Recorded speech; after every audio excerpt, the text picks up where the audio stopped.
Bismillah. Assalamualaikum warahmatullahi wabarakatuh. Innal hamdalillah. Segala puji dan puja kehadirat Allah. Nahmaduhu wa nasta'inuhu wa nastaghfiruh. Hanya kepadanya kita memuji, meminta pertolongan serta bertaubat dari dosa-dosa kita. Wa na'udzu billahi min syururi anfusina. Dan hanya kepada Allah pula kita meminta agar dijauhkan dari keburukan diri kita. Wa min sayyiati a'malina. Dan dari segala dosa yang pernah kita lakukan. May yahdihillahu fala mudhillalah. Barang siapa yang telah Allah berikan petunjuk maka tidak akan pernah sesat selamanya.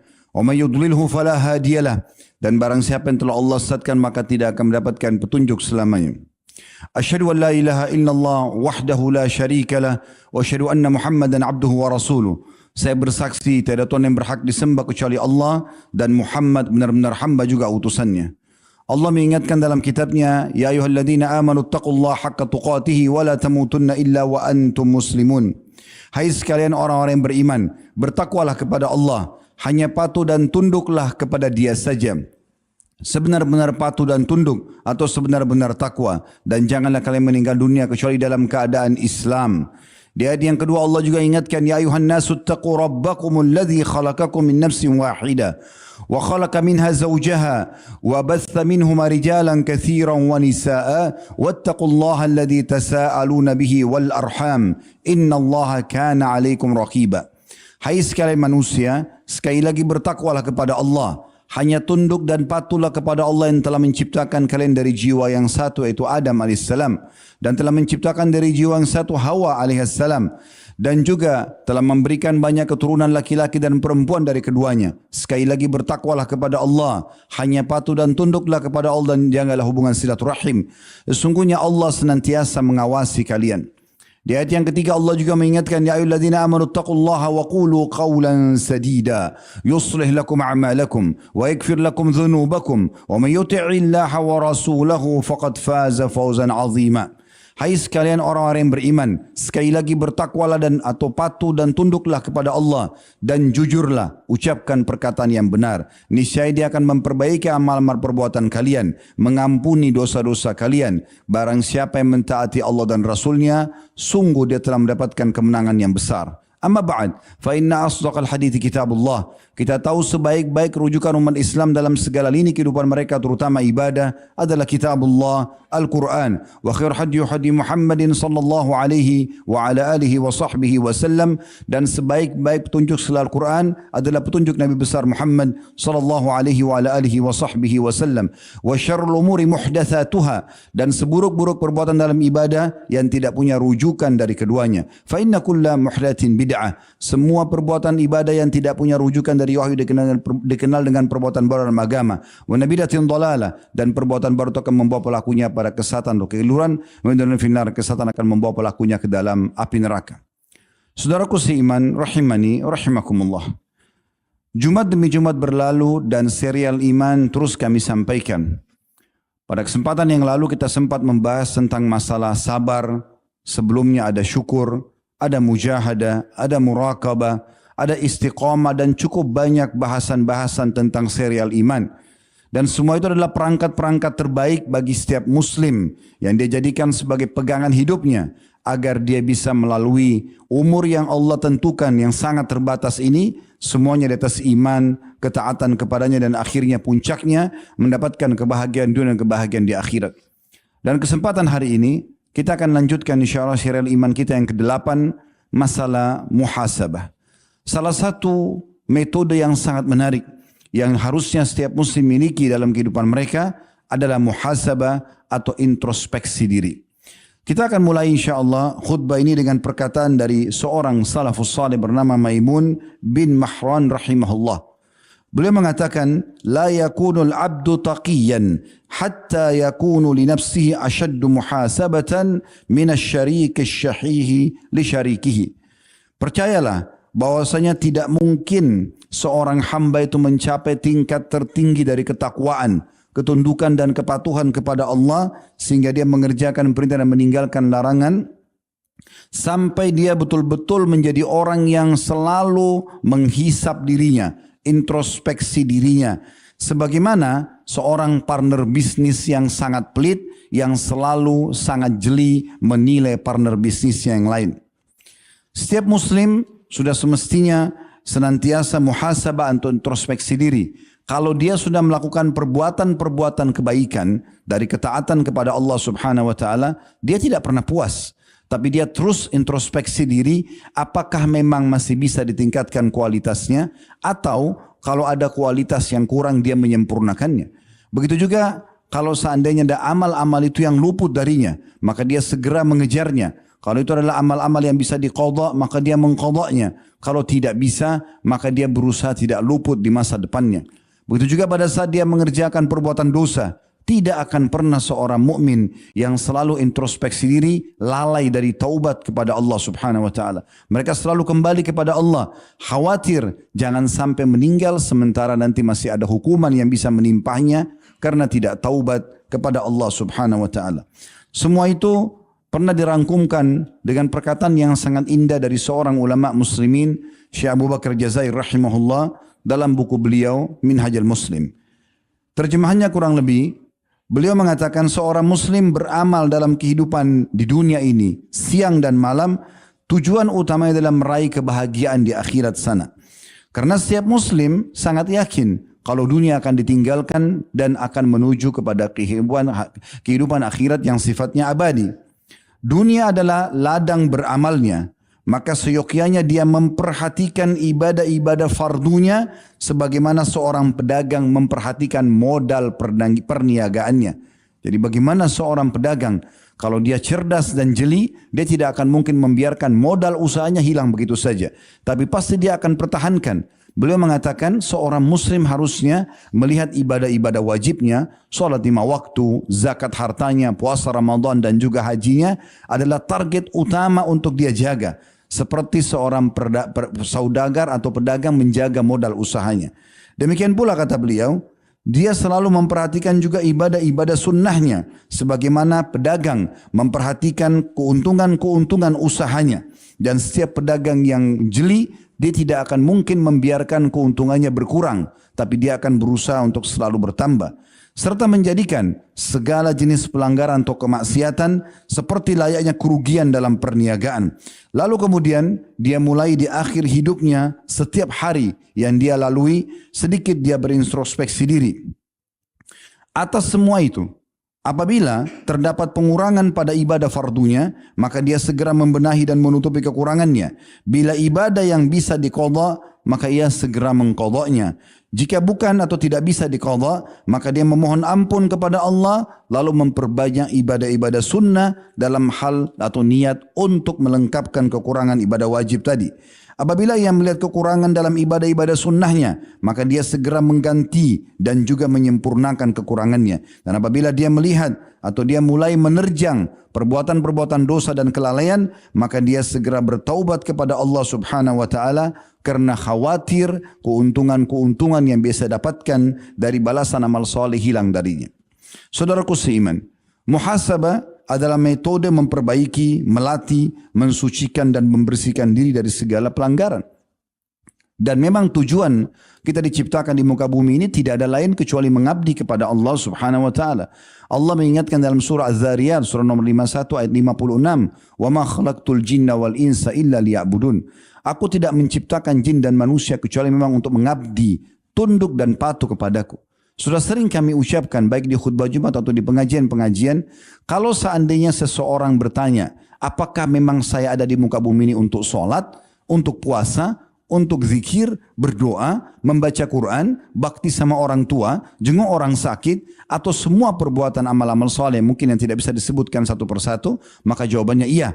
Dan tidak ada tujuan lain. Tidak ada tujuan lain untuk menyia-nyiakan waktu atau melakukan kemaksiatan sehingga akhirnya akan hilang banyak fasilitas yang tadinya Sang Pencipta siapkan untuk dia selama dia patuh, hilang karena dia melakukan pelanggaran-pelanggaran kepada Allah Subhanahu wa taala. Dan sudah pernah kami singgung di salah satu serial iman kita masalah sebuah rahasia dan sebuah tiket VIP yang Allah Subhanahu wa taala masih berikan kepada hambanya yang beriman kalau mereka mau introspeksi diri. Kalau seandainya mereka buat dosa, mereka masih punya sebuah tiket namanya taubat. Segera kembali kepada Allah Subhanahu wa taala lalu memperbaiki diri ke depan. Allah Subhanahu wa taala mengingatkan dalam surah Al-Hasyr, Surah nomor 59 ayat 18 yang berbunyi, Ya ayyuhalladzina amanu taqullaha wal tandur nafsum ma qaddamat lighadin wattaqullaha innallaha khabirum bima ta'malun. Hai orang-orang beriman, bertakwalah selalu kepada Allah atau patuh dan tunduklah. Kerjakan yang diperintahkan, nikmati yang dihalalkan dan tinggalkan semua yang dilarang. Dan harus setiap jiwa itu memperhatikan apa yang dia persiapkan untuk hari esoknya di akhirat sana. Selalulah bertakwa kepada Allah karena Allah pasti akan memberitahukan apa yang sudah kalian kerjakan. Dan Nabi SAW bersabda dalam hadis yang sahih, hadis yang hasan diriwayatkan oleh Tirmidzi, al-kayyisu man dana nafsahu wa amila lima ba'dal maut. Orang yang cerdas dari umat ini adalah orang yang selalu menundukkan dirinya untuk beramal dan punya bekal yang cukup banyak dalam menghadapi hari setelah kematian. Wal ajizu man atba'a nafsahu hawaha wa tamanna 'ala Allahil amani. Sementara orang yang bodoh adalah orang yang selalu mengikuti hawa nafsunya, lalu dia berangan-angan akan mendapatkan selalu kebaikan dari Allah dengan angan-angan yang palsu saja. Berapa banyak orang yang selalu berpegang pada kalimat atau kata atau sifat Allah. Allah itu Ghafur, Maha Pengampun. Allah itu Tawwab, Maha menerima taubat hambanya. Itu benar semuanya. Tetapi mereka lupa juga, mereka mengemas itu untuk meninggalkan juga Allah Subhanahu wa taala menyebutkan tentang sifatnya syadidul iqab. Allah sangat berat siksaannya. Kalau orang terus-menerus berlindung hanya karena Allah Maha Pengampun, kemudian dia berangan-angan Allah akan masukkan dia ke dalam surga, terus saja dia lalai berbuat maksiat tanpa dia kembali kepada Allah, tentu dia akan kena ancaman dari sifat Allah yang lain, yaitu Allah syadidul iqab. Allah sangat berat siksaannya. Saudaraku seiman, Nabi SAW juga mengingatkan dalam hadis yang lain, sesungguhnya perjalanan itu jauh, kata Nabi SAW. Siapa yang ingin sampai ke tujuan, maka dia harus bersiap siaga dari malam hari. Dan ketahuilah, siapa yang segera berjalan, maka pasti dia akan sampai ke tujuannya. Maksudnya akan sampai ke akhirat sana. Kita akan lengkapkan bahasan ini dengan kisah para salafus salih. Umar radhiyallahu anhu setiap kali tiba malam hari, maka beliau selalu mengambil tongkatnya, kemudian memukul kedua telapak kakinya, bagian bawah telapak kakinya, sambil mengatakan, apakah apa yang engkau telah kerjakan hari ini? Apa yang telah engkau kerjakan hari ini? Dua kali beliau mengulangi sambil memukul telapak kakinya. Begitu juga kita sudah tahu kisah masyhur Nabi Sulaiman alaihissalam. Harusnya saya dahulukan kisah ini, tapi subhanallah tadi luput. Harus kita dahulukan Nabi dari manusia biasa. Tapi Sulaiman alaihissalam dalam sebuah kisah riwayat Bukhari, beliau pernah bermain-main dengan kuda-kuda kesayangan di kerajaan. Saking asyiknya bermain dengan kuda-kuda tersebut sampai beliau lupa sholat asar. Begitu terbenam matahari, Nabi Sulaiman alaihissalam baru sadar, maka akhirnya beliau pun mengambil semua kuda-kuda kesayangannya itu lalu disembelih di jalan Allah Subhanahu wa taala, dan semenjak hari itu beliau tidak pernah lagi bermain dengan kuda-kuda tersebut. Berapa banyak orang yang tidak pernah peduli dengan masalah ini. Lewat darinya salat berjamaah, mendengarkan azan hayya 'alas shalah, ayo salat, hayya 'alal falah, ayo menuju kepada kemenangan, panggilan pengajian, flyer di mana-mana, panggilan di media untuk datang mendengarkan majelis ilmu juga tidak. Jumat seperti ini pun berapa banyak di antara kaum muslimin yang masih sibuk dengan perniagaannya, melalaikan semuanya, seakan-akan tidak penting. Subhanallah. Bagaimana sikap para salafus saleh, justru mereka menjadikan bahan introspeksi diri. Dan tidak boleh kita terus-menerus lalai. Karena ada sebuah riwayat Al-Baihaqi, kata Nabi SAW, makna hadisnya, nanti ahli surga kalau masuk ke dalam surga pun pada hari kiamat, mereka masih menyesal terhadap adanya kesempatan dan peluang amal soleh yang mereka dulu lalaikan. Padahal sudah masuk ke dalam surga. Karena kalau mereka kerjakan, mereka akan dapat derajat yang tinggi di surga. Bagaimana kalau ahli surga saja masih ada yang menyesal seperti ini? Bagaimana dengan ahli neraka? Bagaimana orang yang akan disiksa abadi selamanya di dalam tempat tersebut, yang semua dijaga oleh malaikat yang keras, tegas, dan tidak ada toleransi, tidak ada negosiasi di sana. Semuanya hukuman yang sangat menyedihkan. Sering kami kasih contoh, kalau orang masih menganggap siksa Allah Subhanahu wa taala ringan sehingga dia terus lalai dan bermaksiat kepada Allah, coba ambil korek gas kecil, kemudian nyalakan dan letakkan jempol kita di situ. Rasakan panasnya api itu. Hitungan detik saja, pasti kita akan segera mematikan korek gas tadi karena panasnya. Kalau kita biarkan dalam 1 menit, mungkin kulit kita akan luka bakar atau tangan kita ini matang karena kebakaran dan butuh operasi. karena terbakar. Maka butuh operasi dan itu sakit mungkin butuh berbulan-bulan. Begitu susahnya. Bagaimana kalau seluruh tubuh seseorang akan dibakar dan disiksa di api neraka. Semua itu hanya karena dia selalu dalam kemaksiatan dan lalai dari ketaatan-ketaatan. Abu Talha radhiyallahu anhu sahabat Nabi yang mulia, beliau memiliki kebun kurma yang sangat luas dan buah-buahnya kalau berbuah ranum sekali. Indah dan bagus sekali kalau panen. Satu waktu pada saat akan panen, beliau duduk di sana dan terus saja memperhatikan buah-buah tersebut sambil memetik beberapa buah dan menikmatinya. Tapi akhirnya membuat dia sampai lalai, terlewatkan salah satu waktu sholat. Hanya lewat waktunya, masbuk untuk hadir dari awal takbiratul ihram sholat. Maka beliau segera menyedekahkan setengah hasil kurmanya atau kebun kurmanya sebagai bentuk introspeksi diri kepada Allah Subhanahu wa taala. Al-Ahnaf bin Qais radhiyallahu anhu, suatu ketika beliau memasukkan atau sengaja meletakkan jari jemarinya di atas sumbu yang ada apinya. Zaman dulu orang kalau mau memiliki penerangan di rumahnya, bukan seperti kita sekarang ada listrik, mereka menggunakan minyak zaitun, kemudian mereka taruh sumbu lalu dibakar sumbu tersebut. Maka dia sengaja meletakkan jari-jarinya di atas api itu sambil dia mengatakan, "Hai Hunaif," dia panggil dirinya sendiri. "Apa yang mendorongmu berbuat perbuatan dosa kala itu? Hai Hunaif, apa yang mendorongmu berbuat kala itu? Engkau melalaikan dari amal-amal saleh." Seorang salafus saleh pernah melihat ke arah seorang wanita yang tidak halal untuknya, tersingkap auratnya.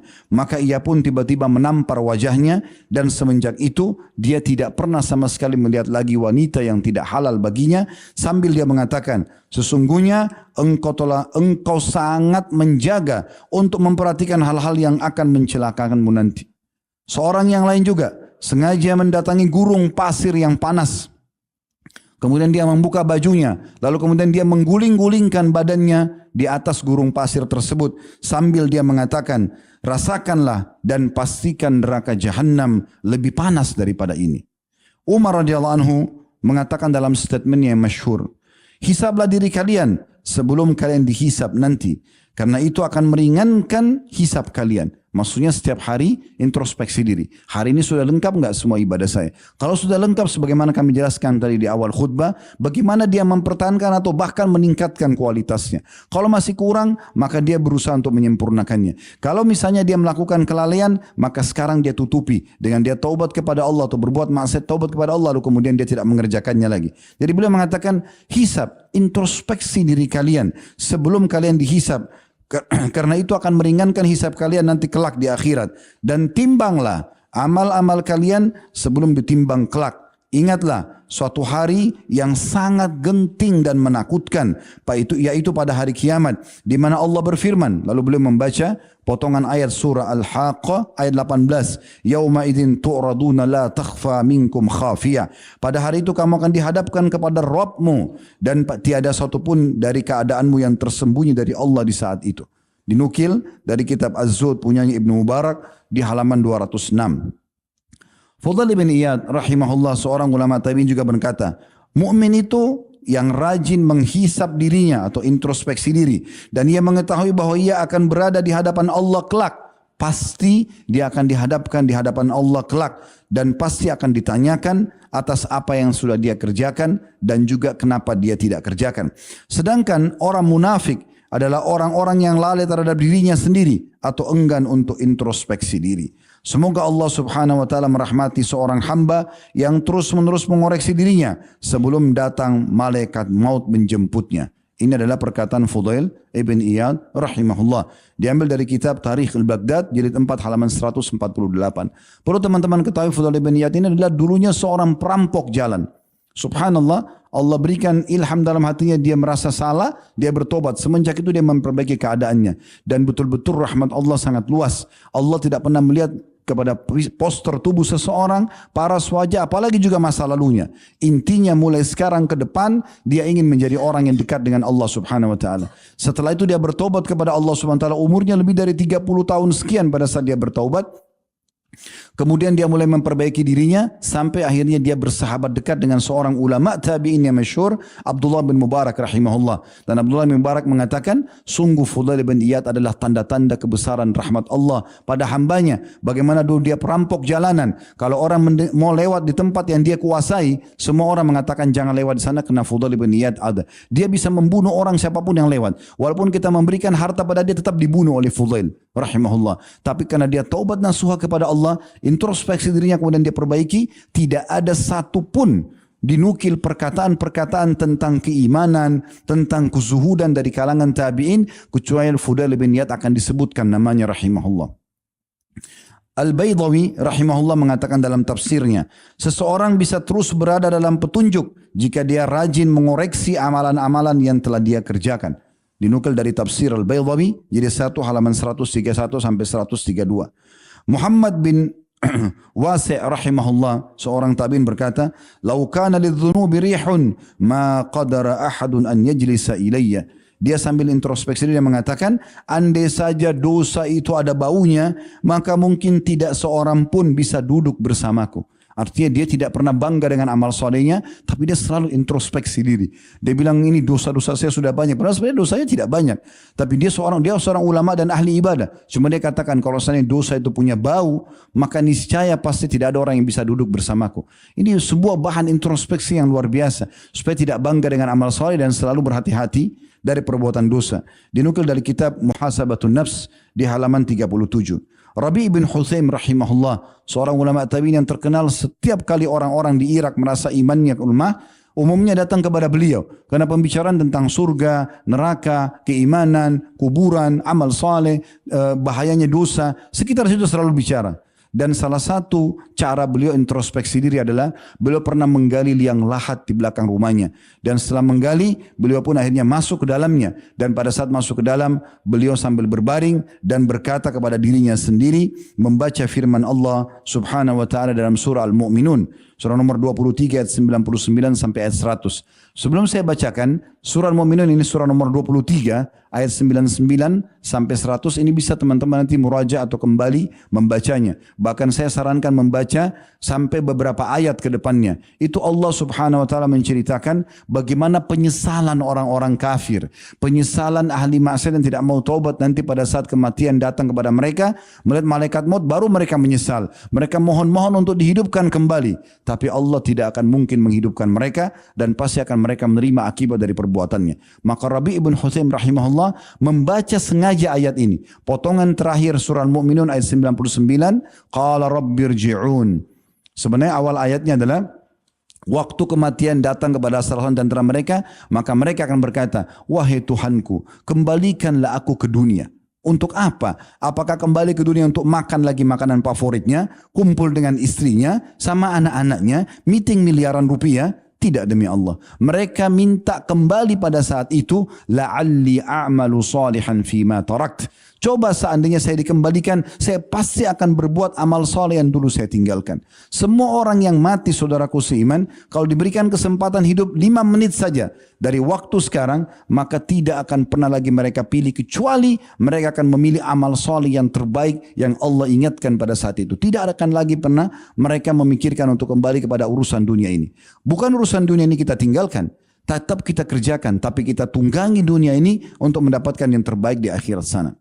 Lalu kemudian dia sambil membaca firman Allah SWT tadi, orang-orang meninggal nanti yang kafir atau banyak berbuat maksiat mengatakan, qala rabbirji'un, wahai Tuhanku kembalikanlah aku di dunia. Untuk apa? La'alli a'malu salihan fi ma tarakt. Semoga saja aku akan mengejar dan mengerjakan amal-amal saleh yang dulu aku tinggalkan. Lalu dia mengatakan, wahai Rabbi, dia panggil namanya sendiri. Wahai Robi, dia ulang-ulangi. Sambil dia mengatakan, mungkinkah engkau akan kembali hidup bila engkau sudah meninggal? Maka segeralah beramal. Gara-gara muhasabah seperti ini, maka beliau sama sekali tidak pernah meninggalkan ibadah-ibadah, baik wajib, baik sunnah, apalagi wajibnya. Dan beliau pun terkenal tidak pernah melakukan perbuatan dosa, baik itu perbuatan yang sifatnya besar ataupun kecil dosanya. Begitu juga beliau tidak pernah mengerjakan hal-hal yang makruh hanya karena masalah ini. Sebagai penutup teman-teman sekalian adalah kita bermuhasabah mendengarkan hadis Nabi SAW. Semoga di sini tidak ada. Tapi kalau masih ada orang di antara kita yang hadir masih selalu melalaikan ibadahnya, menganggap remeh, menunda-nundanya, tidak peduli dengan kualitasnya, begitu juga masih terus membuka pintu kalian dan kemaksiatan, perhatikan sabda Nabi SAW di dalam hadis riwayat Tirmidzi dengan sanad hasan. Badiru bil a'malin sab'a. Artinya segera beramal saleh, segera kembali kepada Allah sebelum datang 7 hal. Lalu beliau mengatakan, hal tantadhuruna illa faqran mansiya? Apakah kalian menunggu nanti tiba pada kalian kefakiran yang sangat menyibukkan? Jadi orang nanti kalau miskin sekali, susah hidupnya, cari sesuap makan aja susah, itu akan membuat dia susah ibadah. Apakah kalian tunggu nanti miskin yang seperti itu baru mau beribadah? Lalu beliau mengatakan yang kedua, au ginan mutghiya, atau sebaliknya kekayaan yang melalaikan. Berapa banyak orang yang lusur dibukakan rezeki malah tambah lalai, malah tidak beribadah kepada Allah Subhanahu wa taala. Berapa banyak yang Allah limpahkan nikmat kepada seorang hamba, dia bukan malah dekat sama Allah. Dia diberikan kesempatan liburan sama Allah misalnya, ke satu tempat yang sejuk, di pegunungan, tinggal di villa yang mewah, malah lalai dari sholat malamnya, malah lalai dari sholat 5 waktunya, malah lalai, malah berbuat kemaksiatan, malah tonton hal-hal yang diharamkan. Subhanallah, justru harusnya seorang hamba sebagai bentuk syukur kepada Allah di saat puncak nikmat Allah ada padanya, digunakan untuk ibadah kepada Allah, bukan justru kemaksiatan kepada Allah. Jadi jangan tunggu miskin yang membuat lupa atau kekayaan justru yang membuat lalai. Yang ketiga kata beliau, au maradan mufsida, atau apakah kalian tunggu penyakit ya yang melumpuhkan, yang membuat sudah tidak bisa buat apa-apa lagi? Subhanallah, di poin ini saya ingin berbagi sebuah kisah. Dulu waktu ayah saya rahimahullah masih di Makassar, saya setiap datang ke sana saya selalu temani beliau untuk bertemu dengan teman-temannya. Satu waktu saya bertemu dengan salah satu teman beliau sudah meninggal lebih dulu sebelum ayah. Beliau lagi diketeter di atas ranjang, sudah sangat tua. Kemudian saya datang ke sana. Ngobrol, saya cuma mendengarkan bagaimana orang tua sebagai bentuk penghormatan mereka ngobrol. Saya dengarkan, coba mengambil pelajaran dari apa yang mereka cerita tentang masa lalu mereka, tentang kenangan mereka dan seterusnya. Tiba azan asar, saya mengatakan, maaf Ami itu paman, saya pamit sebentar, saya mau ke masjid. Udah, oh iya silakan nak. Kemudian saya pergi ke masjid. Setelah saya balik dari masjid, subhanallah, tiba-tiba dia mengatakan begini, nak, dulu waktu Ami masih muda seperti kamu, tidak pernah tinggalkan masjid. Tidak pernah tinggalkan masjid. Selalu azan ke masjid. Tapi sekarang sudah begini keadaannya. Tidak bisa. Kencingnya maaf selalu menetes. Dia pakai kateter. Ya, pakai selang lalu ditaruh di ranjang. Dia cuma bisa sholat di atas ranjang. Dan karena ini sudah jadi penyakit, dia kalau wudu apa boleh buat. Tidak bisa lagi. Hukum syar'inya dia menyembah Allah semampunya. Dalam kondisi kantong itu masih ada di situ. Maka saya tiba-tiba introspeksi sambil saya mengatakan subhanallah. Apakah harus menunggu kita tua dan sakit seperti ini baru kita mengisal kenapa kita tidak pergi ke masjid? Apa susahnya melangkahkan kaki menuju ke masjid? Apa susahnya membuka aplikasi Al-Quran dalam HP dan dibaca lalu dikhatam? Apa susahnya zikir pagi petang itu? Apa susahnya berbagi dengan orang miskin, menjenguk orang sakit, bakti sama orang tua, berbuat baik? Bahkan kata Nabi SAW, jangan pelit dengan perbuatan baik. Walaupun engkau bertemu dengan saudaramu dalam kondisi senyum. Tidak ada yang susah dalam Islam beramal saleh. Sibukkan selalu diri dengan amal saleh.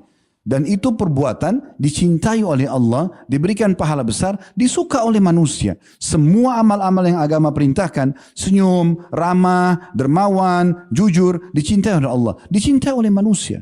Lalu kenapa kita tidak bersifat seperti ini? Kenapa kita tidak menjadi orang-orang yang soleh saja? Semua yang agama larang buruk.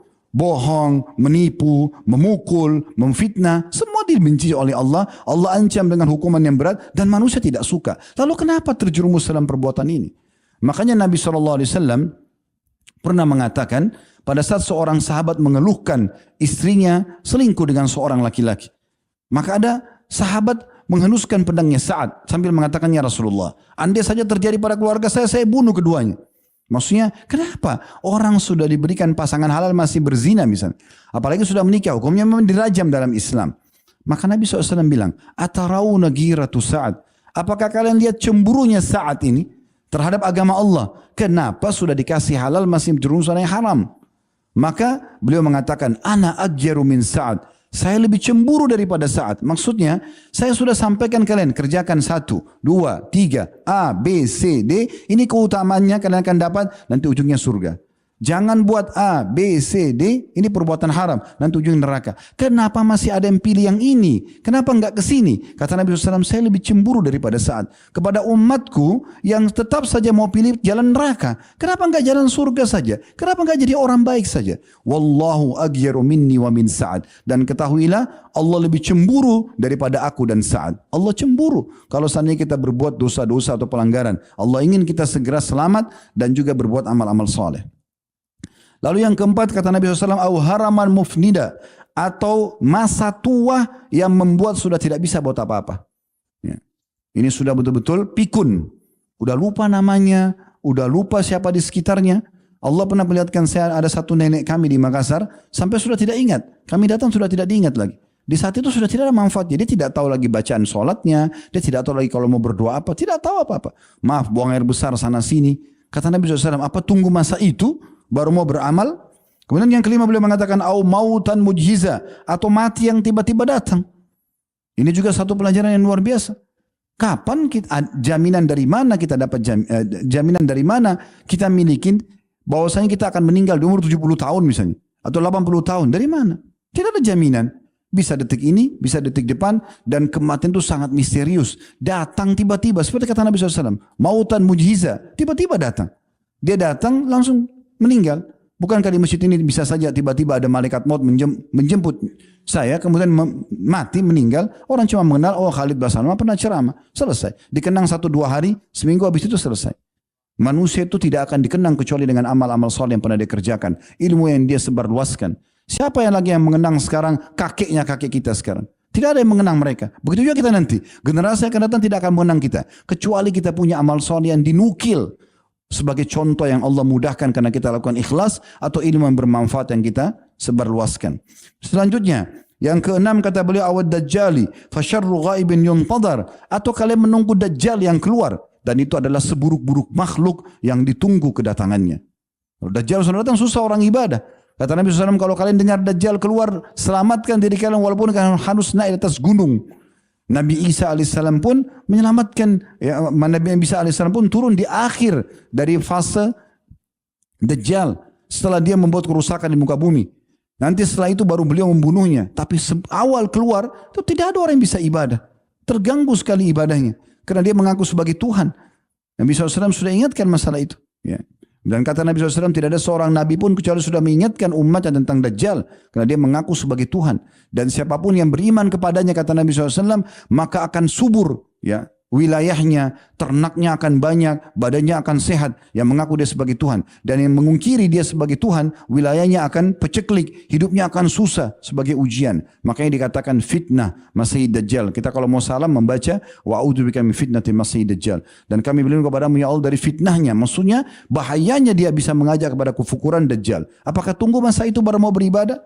Dan yang terakhir beliau mengatakan yang ketujuh, awis sa'atu was sa'atu adha wa amar, atau kalian menunggu hari kiamat dan ketahuilah hari kiamat justru lebih berat dan lebih sulit. Aku qauli hadza, saya sudah mengucapkan perkataan ini, wa astaghfirullah li wa lakum, dan saya istighfar kepada Allah, mengajak jemaah istighfar kepada Allah, fastaghfiruhu innahu wal ghafurur rahim. Istighfarlah kepada Dia karena Dia Maha Pengampun juga Maha Penyayang. Alhamdulillah, wassalatu wassalamu ala rasulillah. Segala puji dan puja kehadirat Allah subhanahu wa ta'ala, juga salawat dan taslim kepada Nabi besar Muhammad sallallahu alaihi wa alihi wa sahbihi wasallam. Sebelum kita berdoa di khutbah kedua ini, saya ingin memberikan 2 poin. Poin yang pertama, teman-teman sekalian, keputusan untuk menjadi orang baik, keputusan untuk sibuk dengan amal soleh dan meninggalkan perbuatan dosa, ataupun tetap terjerumus dalam dosa sehingga akhirnya celaka, akhirnya ada di tangan kita masing-masing. Ingat, Allah tidak akan pernah turunkan tangan dari langit untuk memberhentikan kita dari dosa atau mendorong kita secara paksa untuk beramal saleh. Allah mengatakan, "Faman syaa'a falyu'min wa man syaa'a falyakfur." Siapa yang mau beriman silahkan, siapa yang mau kafir silahkan. Maka Allah SWT sudah turunkan wahyunya mengingatkan kepada kita. Dengar ceramah seperti ini dan khutbah seperti ini sudah sebuah peringatan dari Allah Subhanahu wa taala. Jangan lengah. Ilmu yang sudah didapatkan, terima dan diamalkan. Ini poin penting. Semua itu ada di keputusan di tangan kita. Maka berubahlah teman-teman sekalian sebelum terlambat dan menyesal. Itu yang pertama. Yang kedua, teman-teman sekalian, sebagai penutup adalah kita harus, teman-teman sekalian, menjaga apapun yang sudah Allah Subhanahu wa taala berikan kepada kita dari karunia, nikmat, dan itu harus digunakan di atas ketaatan kepada Allah Subhanahu wa taala. Jangan pernah gunakan apapun nikmat itu dalam kemaksiatan, karena itu tidak pantas. Apakah pantas kalau seseorang memberikan kebaikan kepada kita lalu kita jahati orang tersebut? Maka tentu saja tidak pantas. Pasti kalau ada orang berbuat baik sama kita, mungkin satu hari kita pernah merasakan dahaga, lalu dia berikan kita segelas air dingin misalnya, sehingga kita terselamatkan dari dahaga tersebut. Atau mungkin lagi hujan, dia berikan kita naungan sejenak, sampai hujan selesai atau berhenti di teras rumahnya misalnya. Atau dia memberikan kita baju yang membuat kita nyaman pada saat menggunakannya. Pasti kita akan mengenang selalu. Bagaimana dengan Allah Azza wa Jalla? Tuhan semesta, alam semesta ini yang memberikan kita segala macam kebutuhan kita, maka pantas kita kalau selalu bersyukur kepadanya dengan beribadah kepadanya. Dan Nabi SAW waktu mendirikan sholat malam sampai kaki beliau pecah-pecah, Aisyah mengatakan, ya Rasulullah, kenapa anda lakukan ini? Sementara dosa anda sudah dimaafkan yang lalu dan juga yang akan datang. Beliau mengatakan, afala akunu abdan syakura. Apakah tidak pantas aku menjadi hamba yang bersyukur? Ini nikmat yang sangat besar digunakan di atas ketaatan kepada Allah Subhanahu wa ta'ala. Hari Jumat adalah hari yang mulia, ada waktu mustajab, di antaranya adalah pada saat khatib di atas mimbar. Makanya semua khatib berdoa di khutbah kedua, karena Nabi SAW bersabda, waktu mustajab itu adalah pada saat khatib dulu di khutbah kedua sampai diiqamahkan solat. Riwayat yang lain, Jumat ada 12 waktu, dari subuh sampai maghrib. Tidak ada seorang muslim berdoa kecuali akan dijabah sama Allah, dan kejarlah, maksimalkan selepas asar sampai terbenam matahari. Artinya ini waktu-waktu mustajab, kita berharap Allah Subhanahu wa ta'ala mengijabah doa kita.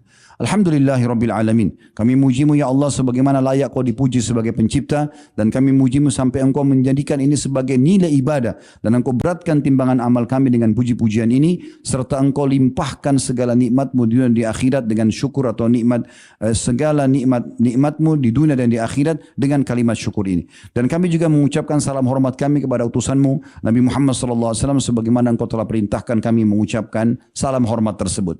Ya Allah, kami tidak meluangkan waktu datang ke masjid ini untuk menghadiri Jumat kecuali karena perintah darimu. Maka terimalah ibadah ini dengan pahala yang sempurna, serta terimalah seluruh amalan soleh yang pernah kami kerjakan, wajib ataupun sunnah, dengan pahala yang sempurna, yang sedang kami kerjakan, juga yang akan kami kerjakan sampai menjelang ajal datang nanti. Dan ya Allah, dengan kemahamurahanmu, maafkanlah semua kesalahan kami, kesalahan kedua orang tua kami, seluruh kerabat kami, seluruh muslimin dan muslimat, mukminin dan mukminat hidup dan juga yang sudah meninggal. Ya Allah, kami selalu mohon kepadamu ya Allah, agar engkau menjadikan negara kami negara yang aman, tentram, damai, seluruh umat Islam di bawah naungan ukhuwah Islamiyah. Dalam hal ibadah mereka kembali kepada Al-Quran dan Sunnah. Berilah petunjuk pada pemimpin kami, agar mereka menjalankan tugas dan amanah dengan baik, dan berilah mereka balasan sebaik-baiknya atas apa yang telah mereka berikan untuk agama ini, untuk negara ini, dan juga untuk masyarakat, serta maafkanlah kesalahan mereka, dan jadikan kami masyarakat yang selalu gotong royong untuk memakmurkan negara ini, menjaga keamanan, persatuan dan kesatuannya, dan insya Allah negara ini menjadi contoh bagi negara-negara yang lain.